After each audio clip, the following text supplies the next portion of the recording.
ಬಗ್ಗೆ ಮತ್ತೆ ತಾವೇ ಮಾಡ್ತಾ ಇದ್ದೀರಿ. ಅಲ್ಲಿ ನಮಗೆ ಅನುದಾನದ ಕೊರತೆ ಇದೆ, ನಮಗೆ ಅನ್ಯಾಯ ಆಗ್ತಾ ಇದೆ.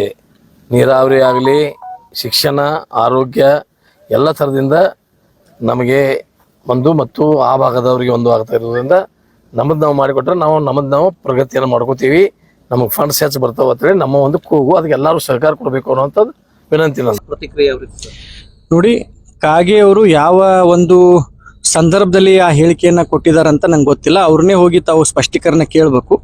ಉತ್ತರ ಕರ್ನಾಟಕದ ಅಭಿವೃದ್ಧಿ ಆಗಬೇಕನ್ನೋದು ಇದು ಇವತ್ತಿನ ಕೂಗಲ್ಲ, ಬಹಳ ದಿವಸದ ಕೂಗು. ಕರ್ತವ್ಯವನ್ನ ನಿಭಾಯಿಸಿದಾಗೂ ಸಹ, ಶಾಂತಿಯುತವಾಗಿ ಹೋರಾಟಗಳನ್ನು ಮಾಡಿದಾಗೂ ಸಹ ಸರ್ಕಾರಗಳು ಎಚ್ಚೆತ್ತುಕೊಳ್ಳದೆ ಇದ್ದಾಗ ಅನಿವಾರ್ಯವಾಗಿ ಉಗ್ರ ಸ್ವರೂಪದ ಹೋರಾಟಗಳು ಪ್ರಾರಂಭ ಆಗ್ತವೆ.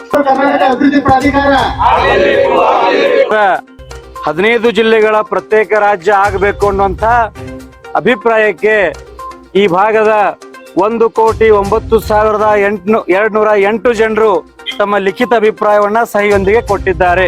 ಈ ಒಂದು ಉತ್ತರ ಕರ್ನಾಟಕ ಪ್ರತ್ಯೇಕ ರಾಜ್ಯ ಆಗಬೇಕು ಅನ್ನುವಂಥದ್ದು ನಮ್ಮೆಲ್ಲರ ಕೂಗಾಗಿದೆ.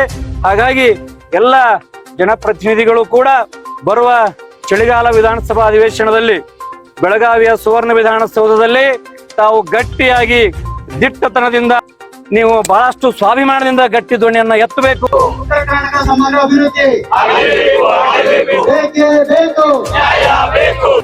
ಗರ್ದಿಗಮತ್ ವೀಕ್ಷಕರಿಗೆ ನಮಸ್ಕಾರ ಗಡ್ರಿ. ಗರ್ದಿಗಮತ್ ಪೇಜ್ ಫಾಲೋವರ್ ಆಗ್ರಿ, ಯೂಟ್ಯೂಬ್ ಸಬ್ಸ್ಕ್ರೈಬ್ ಆಗ್ರಿ, ಶೇರ್ ಮಾಡಿರಿ, ಲೈಕ್ ಮಾಡಿರಿ, ಕಮೆಂಟ್ ಮಾಡಿರಿ.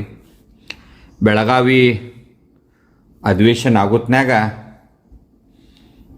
ಘಮ್ ಅಂತ ಒಮ್ಗೆ ಎದ್ದು ಕುಣ್ತಾವೆ ಕೆಲವೊಂದು ಹೋರಾಟಗಳ. ಅಧಿವೇಶನ ಬಂದಾಗ ಟೆಂಟ್ ಹಾಕೊಂಡ ಒಂದು ಹೋರಾಟ ಸಮಿತಿ ಹೆಸರುಗಳ ಮ್ಯಾಗ ಅನೇಕ ಹೋರಾಟ ಚಲೋ ಆಗ್ತಾವೆ. ಕೆಲವು ಅಧಿವೇಶನ ಮುಗಿದ ಮ್ಯಾಗ ಅವು ಮತ್ತು ಮುಂದಿನ ಅಧಿವೇಶನಕ್ಕನ ಆ ಹೋರಾಟ ಸಮಿತಿ ಅಧ್ಯಕ್ಷರು ಬಂದಿರ್ತಾರೆ. ಆದರೆ ಇವತ್ತು ಒಂದು ನಿರಂತರವಾಗಿ ಒಂದು ಉತ್ತರ ಕರ್ನಾಟಕ ರಾಜ್ಯ ಆಗಬೇಕು, ಒಂದು 15 ಜಿಲ್ಲೆ ಪ್ರತ್ಯೇಕ ರಾಜ್ಯ ಆಗಬೇಕಂತೇಳಿ ಅನೇಕ ದಿನದಿಂದ ಒಂದು ಹೋರಾಟ ಒಂದು ಉತ್ತರ ಕರ್ನಾಟಕದಾಗ ನಡೆದೈತಿ. ಅದರ ಅಧ್ಯಕ್ಷರಾದಂಥ ಭೀಮಪ್ಪ ಗಡಾದಾಗಲಿ, ಪ್ರಧಾನ ಕಾರ್ಯದರ್ಶಿ ನಾಗೇಶ್ ಗೋಳ್ಶೆಟ್ಟಿ, ಅಧ್ಯಕ್ಷರಾದಂಥ ಅಡವಿ ಸಿಟ್ಗಿ, ಸಂಘಟನಾ ಕಾರ್ಯದರ್ಶಿ ಆದಂಥ ವಿಲಿನ್ ಕುಮಾರ್ ತಾರ್ಯಾಳ್, ಇನ್ನೂ ಸಹಸ್ರಾರು ಜನ ಒಂದು ಉತ್ತರ ಕರ್ನಾಟಕ ಪ್ರತ್ಯೇಕ ರಾಜ್ಯ ಆಗಬೇಕು, 15 ಜಿಲ್ಲಾದ್ದು ಆಗಬೇಕು, ಬೆಳಗಾವಿ 2ನೇ ರಾಜಧಾನಿ ಅಂತ ಅನೌನ್ಸ್ ಮಾಡಬೇಕು, 15 ಸೆಕ್ರೆಟರಿ ಲೆವೆಲ್ ಆಫೀಸ್ಗಳು ಆಗಬೇಕು, ಆಮೇಲೆ ಬೆಳಗಾವಿ ಡೆವಲಪ್ಮೆಂಟ್, ಉತ್ತರ ಕರ್ನಾಟಕ ಡೆವಲಪ್ಮೆಂಟ್ ಬೋರ್ಡ್, ಅನೇಕ ವಿಷಯಗಳನ್ನ ಇಟ್ಕೊಂಡ ಸಹಿ ಚಳವಳಿ 1 ಕೋಟಿ ಚಿಲ್ಲರ್ ಜನರ ಸಹಿ ಮಾಡಿಸಿದ್ದಾರೆ. ಒಟ್ಟಾರೆ ಅದ್ರಾಗ ಸಂಸದರದಾರ, ಶಾಸಕರದಾರ, ಮಾಜಿ ಶಾಸಕರದಾರ, ಮಾಜಿ ಸಂಸದರದಾರ. ಒಟ್ಟಾರೆ ರಾಜ್ಯಪಾಲರು ಹಿಡ್ಕೊಂಡು ಒಂದು ಸಹಿ ಚಳವಳಿ ಮಾಡಿ ಈ ಸಾರಿ ಒಂದು ಅಧಿವೇಶನದಾಗ ಒಂದು ದೊಡ್ಡ ಹೋರಾಟ ಕೇಳುವಂಥ ಸಾಧ್ಯತೆ ಈ ಒಂದು ಉತ್ತರ ಕರ್ನಾಟಕ ಹೋರಾಟ ವೇದಿಕೆಯಿಂದ ನಡೆದೈತೆ. ಇನ್ನೂ ಒಂದು ಅಡೇ ಜನ ಅಖಂಡ ಕರ್ನಾಟಕನೇ ಇರಬೇಕು, ಒಟ್ಟಾರೆ ಕರ್ನಾಟಕ ವಿಭಜನೆ ಆಗಬಾರ್ದು, ಒಟ್ಟಾರೆ ಇದನ್ನು ಕರ್ನಾಟಕ ನಮ್ಮ ಒಂದು ಏಕೀಕರಣ ಆಗೇ ಇರಬೇಕಂತ ಇನ್ನೂ ಅನೇಕ ಜನ ಅಭಿಪ್ರಾಯಗಳನ್ನ ಹಂಚ್ಕೋತಾರೆ. ಯಾಕಂದ್ರೆ ಒಟ್ಟಾರೆ ಒಮ್ಮತದಿಂದ ನಿರ್ಣಯಗಳು ತೊಗೊಂಡಾಗ ಒಂದು ಯಾವುದಾರ ನಿರ್ಧಾರ ತೊಗೊಳಕ್ಕೆ ಸಾಧ್ಯ ಆಗ್ತಿರ್ತೈತೆ ಸರ್ಕಾರಕ್ಕೆ. ಈಗ ತೊಡೆ ಮಂದಿ ಬ್ಯಾಡ್ ಅನ್ನೋದು, ಈಗ ನಮ್ಮ ಜಿಲ್ಲೆದಾಗನ ಒಬ್ರು ಆಗಲಿ ಅಂತ MLA ಅಂತಾರು, ಒಬ್ರು ಬ್ಯಾಡ್ ಅಂತಾರು, ಒಬ್ರು ಆಗಲಿ ಅಂತಾರು, ಒಬ್ರು ಬ್ಯಾಡ್ ಅಂತಾರು. ಉತ್ತರ ಕರ್ನಾಟಕ ಅಭಿವೃದ್ಧಿ ಆಗಲಿ ಅಂತಾರೆ. ಇದನ್ನೆಲ್ಲ ವಿಷಯಗಳನ್ನ ನಿಮ್ಮ ಮುಂದೆ ಇಟ್ಟಿದ್ದೆವು. ಒಟ್ಟಾರೆ ಇದ್ರ ಬಗ್ಗೆ ಒಂದು ಡಿಬೇಟ್ ಮಾಡಬೇಕಂತೂ ವಿಚಾರ ಐತೆ.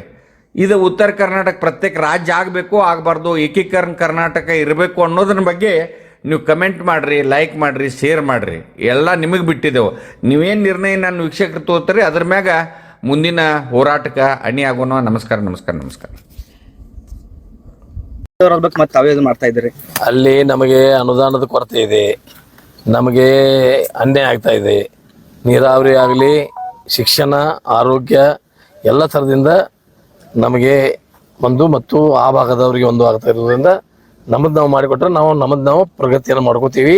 ನಮಗೆ ಫಂಡ್ಸ್ ಹೆಚ್ಚು ಬರ್ತಾವೆ ಅಂತೇಳಿ ನಮ್ಮ ಒಂದು ಕೂಗು. ಅದಕ್ಕೆ ಎಲ್ಲರೂ ಸಹಕಾರ ಕೊಡಬೇಕು ಅನ್ನೋಂಥದ್ದು ವಿನಂತಿ. ಸರ್ಕಾರ ತಮ್ಮದೇ ಇದೆ, ಯಾಕೆ ಅನುದಾನ ಕಡಿಮೆ ಆಗ್ತಾ ಇದೆ ಅಂತ ಯಾವೇ ಸರ್ಕಾರ ಇರಲಿಲ್ಲ, ಅದು ನಮ್ಮ ಸರ್ಕಾರ ಇರಲಿ, ವಿರೋಧ ಪಕ್ಷದ ಸರ್ಕಾರ ಇರಲಿ, ಉತ್ತರ ಕರ್ನಾಟಕ ಮೊದಲನೇ ಹಿಡ್ಕೊಂಡು ಈಗ ಸ್ವತಂತ್ರ ಸಿಕ್ಕಾಗಿಂದೂ ಅನ್ಯಾಯ ಆಗೈತಿ.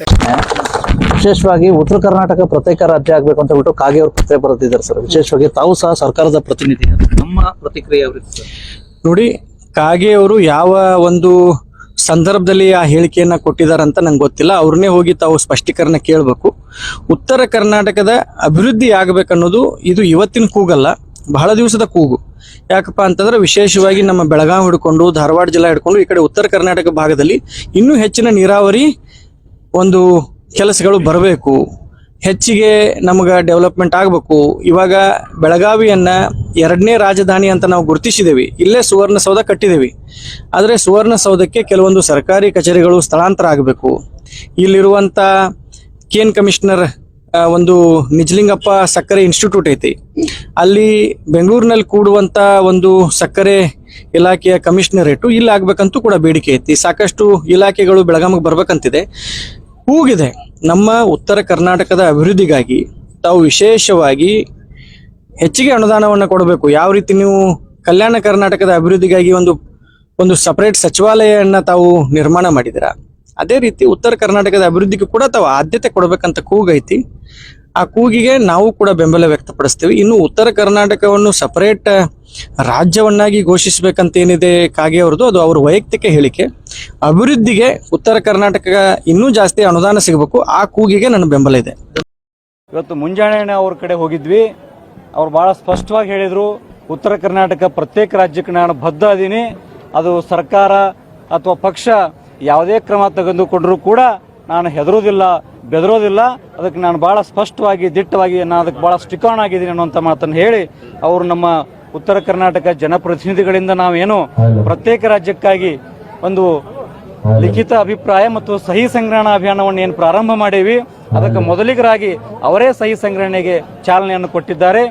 ನಾವು ಇವತ್ತು ಉತ್ತರ ಕರ್ನಾಟಕದ 1,07,019 ಜನರಿಂದ ಪ್ರತ್ಯೇಕ ರಾಜ್ಯಕ್ಕಾಗಿ ಜನಾಭಿಪ್ರಾಯ ಸಂಗ್ರಹಣೆಯನ್ನು ಮಾಡಿದ್ದೇವೆ. ಉತ್ತರ ಕರ್ನಾಟಕದ 15 ಜಿಲ್ಲೆಗಳು, ಬೀದರ್ದಿಂದ ಹಿಡಿದು ದಾವಣಗೆರೆ, ರಾಯಚೂರದಿಂದ ಹಿಡಿದು ಬೆಳಗಾವಿಯ 15 ಜಿಲ್ಲೆಗಳ ಒಂದು ಪ್ರತ್ಯೇಕ ರಾಜ್ಯವನ್ನು ನಿರ್ಮಾಣ ಮಾಡಬೇಕಾದ ಅವಶ್ಯಕತೆ ಇದೆ. ಅದು ನಮ್ಮ ಉತ್ತರ ಕರ್ನಾಟಕ ಭಾಗದ ಎಲ್ಲ ವರ್ಗದ ಜನರ ಸಮೃದ್ಧಿಗಾಗಿ, ಸ್ವಾಭಿಮಾನದ ಬದುಕಿಗಾಗಿ ನಾವು ಪ್ರತ್ಯೇಕ ರಾಜ್ಯವನ್ನು ಮಾಡಬೇಕಾಗಿದೆ. ಇದು ನಾಡದ್ರೋಹದ ಕೆಲಸ ಅಲ್ಲ, ಇದು ಮತ್ತೊಂದು ಕನ್ನಡ ನಾಡನ್ನು ನಿರ್ಮಾಣ ಮಾಡುವಂಥ ಒಂದು ಮಹತ್ ಕಾರ್ಯ ಅನ್ನುವಂಥ ಒಂದು ಭಾವನೆಯನ್ನು ತಾವು ಯಾರೂ ಕೂಡ ಭಾವನಾತ್ಮಕವಾಗಿ ಅಖಂಡತೆ ಅನ್ನುವಂಥದ್ದು, ನಮಗೆ ಅಭಿವೃದ್ಧಿ ಆಗದ ಅಖಂಡತೆ ಬೇಕಾಗಿಲ್ಲ, ನಮಗೆ ಅಭಿವೃದ್ಧಿ ಆಗದ ಅಖಂಡತೆ ಬೇಕಾಗಿಲ್ಲ. ಹಾಗಾಗಿ ಈ ಮೂಲಕ ಉತ್ತರ ಕರ್ನಾಟಕ ಹೋರಾಟ ಸಮಿತಿಯ ವತಿಯಿಂದ ಎಲ್ಲ ಮಾಧ್ಯಮ ಮಿತ್ರರ ಮೂಲಕ ಈ ಭಾಗದ ಎಲ್ಲ ಶಾಸಕರಿಗೆ, ಈ ಭಾಗದ ಎಲ್ಲ ವಿಧಾನ ಪರಿಷತ್ ಸದಸ್ಯರಿಗೆ, ಈ ಭಾಗದ ಲೋಕಸಭಾ ಸದಸ್ಯರಿಗೆ, ರಾಜ್ಯಸಭಾ ಸದಸ್ಯರಿಗೆ ವಿನಂತಿಯನ್ನು ಮಾಡ್ಕೋತಾ ಇದ್ದೇನೆ. ತಾವು ದಕ್ಷಿಣ ಕರ್ನಾಟಕ ಭಾಗದ ರಾಜಕಾರಣಿಗಳ ಕೈಗೊಂಬೆಯಾಗದೆ ಸ್ವಾಭಿಮಾನದಿಂದ ಸ್ವತಂತ್ರವಾಗಿ ಚಿಂತನೆಯನ್ನು ಮಾಡಿ ಉತ್ತರ ಕರ್ನಾಟಕ ಭಾಗದ ಯುವಕರು, ರೈತರು, ಎಲ್ಲ ವರ್ಗದ ಜನರ ಹಿತಕ್ಕಾಗಿ ತಾವು ಪ್ರತ್ಯೇಕ ರಾಜ್ಯ ನಿರ್ಮಾಣಕ್ಕಾಗಿ ಸಹಿ ಸಂಗ್ರಹಣೆಗೆ ಚಾಲನೆಯನ್ನು ಕೊಡಬೇಕು. ದಿಟ್ಟವಾಗಿ